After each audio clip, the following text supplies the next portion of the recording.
Now to your right. Ganito yung pakaramdam PPR na. Order and Now, for the last shot, ay, hi Ina. You guys here with us today. Habang sa photo. Yes, I could, pero yun nga, it's ano eh, hindi siya yung typical na pare na pag-iisipin mo na stereotypical goody two-shoes na priest.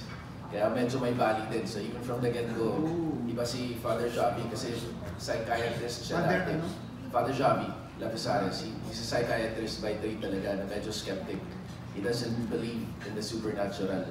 Minsan kahit merong may ebidensya na tulad nga yung point niya ng pagiging exorcist was just to try to immerse himself in a world na hindi niya maintindihan dahil sa nangyari kay Mara, sa sister niya na inalagaan niya. And yet may nangyari na hindi niya ma-explain. Who's your sister? Ina plays my sister, si Mara Lapisares. Pwede. So yeah, I tried to read up on rituals, especially the Latin, the difference between liturgical, ecclesiastical, classical Latin, and what would be used typically in exorcism rites. So you have to be well versed with. Like even the differences in Winnie-Wiki, like the U and the V sounds in classical it's even the Kaisar, Caesar, and Caesar are different. So, but yung mga ganun nuances din that I try to incorporate in the character. Nila kanina pa, ano daw ba ibig sabihin ng maledicto? Bad words. Ha? It's bad words. Bad words. The whole movie circles around. So bad intentions and bad words. Exorcism. I think there are still like Jasmine said, in very rural states. Meron pa rin mga ganun. Especially manood ka lang ng mga TV documentaries, ang dami pa rin yung lumalabas na mga cases. Even for example, the exorcism of Emily Rose was based off of a true story that you can even listen to the actual audio clip sa YouTube, and that was from the 70s pa lang. Up till now, it still goes on. Siguro not as what do you call this? Not as publicized as before.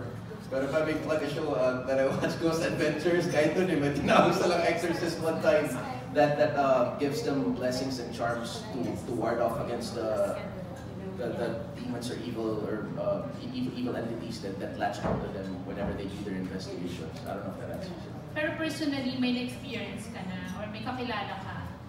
Ako yung na-experience ko lang anything like that, hindi naman with an exorcist, was when I was in grade school. I went to Sacred Heart College, which is now St. Mary's, sa Catbalogan, Samar.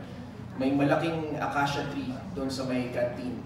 And during the time of that Doña Paz incident, I was still very young. I remembered seeing that on the news, and I remember almost every week, laging may sinasapian. I don't know if they were acting or not, but laging may estudyante na pinapalibutan. So syempre kami, ako mga grade 3, eating ganun. As yung mga madre, papalibutan, and then they'll take her away. Maybe an exorcist saw her or a priest prayed over her, but it was a recurring thing. I couldn't understand it. Even now, parang bits and pieces lang siya, pero medyo nakaka-traumatize. It was a weekly thing. If you're a kid, yeah, for sure. Yeah. That's the only experience I've ever had. So hindi ka na-curious, hindi mo pinag-aralan ganyan? Diba, just for this thing. Now that he mentioned it, You will research it. Balikan kita. And we saw you. We were shooting in Ilocos for Temptation Island. This was back in 2011. Tapos pumunta kami sa museum bahay ni Juan Luna. And we were going through, and I love art, so I was just like talking about this.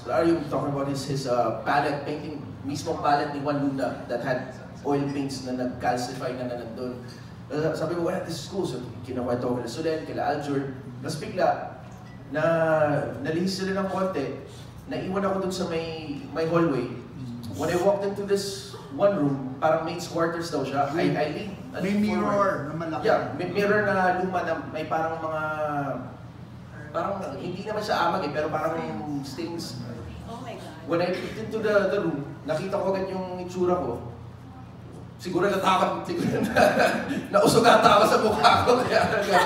Pero pag tingin kong gano'n, sabi ko, something weird came over me. Kaya, it made me beeline out of that room. Alis ako agad, punta ako kay Solid. Sabi ko, you know what? I'm fine with this whole house, but do you guys feel anything weird with that one room? I feel so weird and heavy just with that one room. Sabi nila, wala, hindi nila napuntahan eh. Tapos mamaya nag-uusap kami, hindi na ako makapagsalita, nauutal-utal na, tapos parang... And he was breaking out, Yeah, sweating, kasi everything. big beads of sweat. So sabi ko, pwede bang bumalik lang ako ng van nila? Yeah. Medyo nahilo lang ako. Sabi nila, okay lang. Hindi, okay lang ako. Iupo ko lang to. Si Alger yung nagsabi, hindi okay yan. Ipa-check nyo. Tapos nagpatawag. I think, Si Ivy Ivy Marcos, ata were the ones who naka- hosted us into that house. Parang albularyo. Nagpatawag siya ng albularyo. Nilapitan ako sa loob ng sa loob ng van. It was a May dalang mga surreal dahon-dahon experience. na Mga dahon. I was scared. He was this close. Ganyan siya kalapit sa akin. Ginaganon ako ng dahon. Tapos bigla, Nawala na. no more sweating. My mind was clear. I was lucid, and I was out of there. As if nothing had happened. Yeah, I was like, what was that? Yeah, that's a matter of minutes. Not at all. Kubara kami. Underway lang ata ako. Parang 90% ng pelikula na yun. Baka kaya natipuhan ka.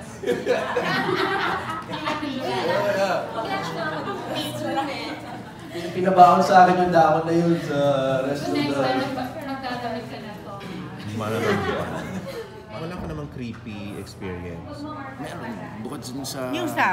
dito. Bukod dun sa Ilocos. Dito... Wala naman. Wala, munti ka nang meron sana. Although, may isa akong... Muntikan talaga. Hindi maintindihan. Kaya sabi ko muntikan. Kasi nag-shoot kami sa isang eskwelahan na nasunog in 2008. Na school, tas yun yung ginawa ko. Eto, dami kaming ginawa set doon.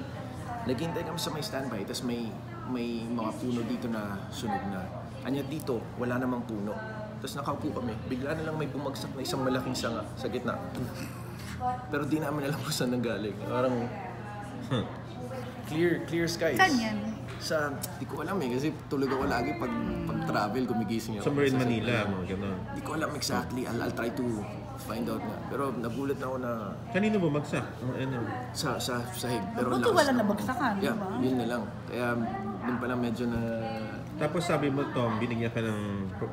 Ano binigyan ni Carla for your protection? Yung mga charm with like black tourmaline. Charm.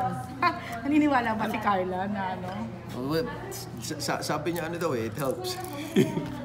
It helps what? Ano daw? Para walang...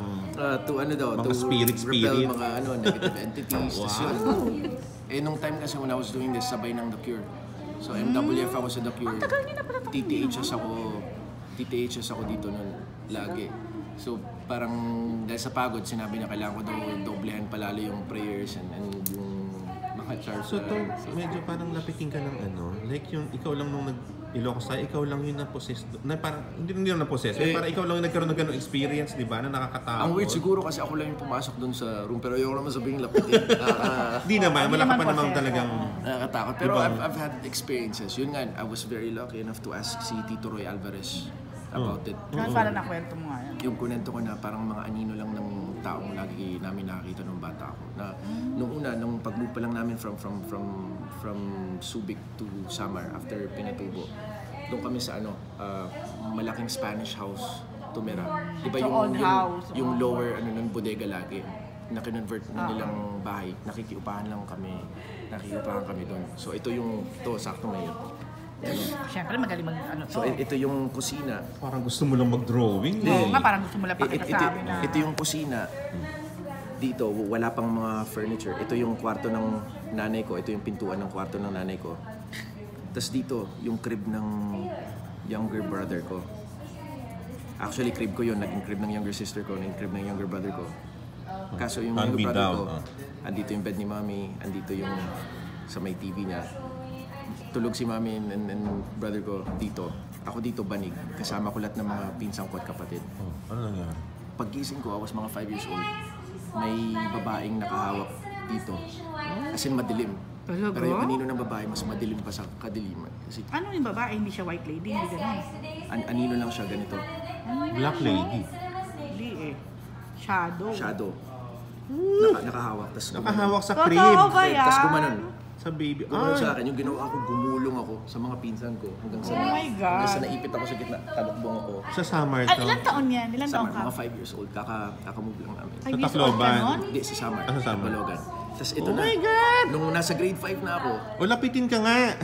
ito Sir Alan, ito yung weird hindi ko ma-explain kasi grade 5 na ako nito. Natulog kami ng dalawang ate ko dito naman sa room na ng mom ko. Sa May pa-drawing, oh. Oh, 'di ba sa kabilang side na. So, tulog dito si Mami. Ako yung nandito, dito si Ate Lorraine, si Ate Lovell.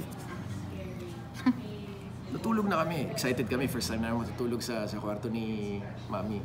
Latag lang kami ng panig. Andyan yung pintuan na. So dati nasa opposite side ako ng pintuan. Ngayon nandito na ako sa side ng pintuan. Maya-maya, gising kami lahat nagsisigawan. Huh? Nanay ko pinagalitan kami bakit daw. Lahat kami nakita sa may pintuan. Same. Shadow ng babae. Yun pa rin. Shame. Nakatayo, tapos lumapit. Ako naramdaman kong humawak dito. Saan? Tumawak sa'yo. So may singit banda. Tingit? Sigawang kami. Diyos ko, baka naman... Andali. Ano nakakita mami mo? No, mami ko nagalit lang sa amin Hindi, kasi siya sila ang nagsigawan kami. nakakita. Kami tatlo sa panaginip So, namin. panaginip. Habang tulog? Same kayo ng panaginip na Tatlo. tatlo? Ano yan, Tom? Nakakaloka Oh, tapos, ka. nung nasa States na kami, yung same sister ko, hindi siya makatulog ng off yung lights dahil sa Hanggang foot, sa state sumunod? sa foot ng bed niya. Pero ito, yung buhok ganito na, yung pagka-explain sa akin ng ate ko. Ay, nag-change Parang hairstyle. short-haired. Kaya nung tinatanong ko siya kay Tito Roy Alvarez, O, sabi ko, isang tao lang daw yan. hindi, sabi niya, Encanto daw, pero di ko alam kung ano ibig sabihin nun. Pati sa state, nandun. Sa States, parang nandun sa foot ng bed niya.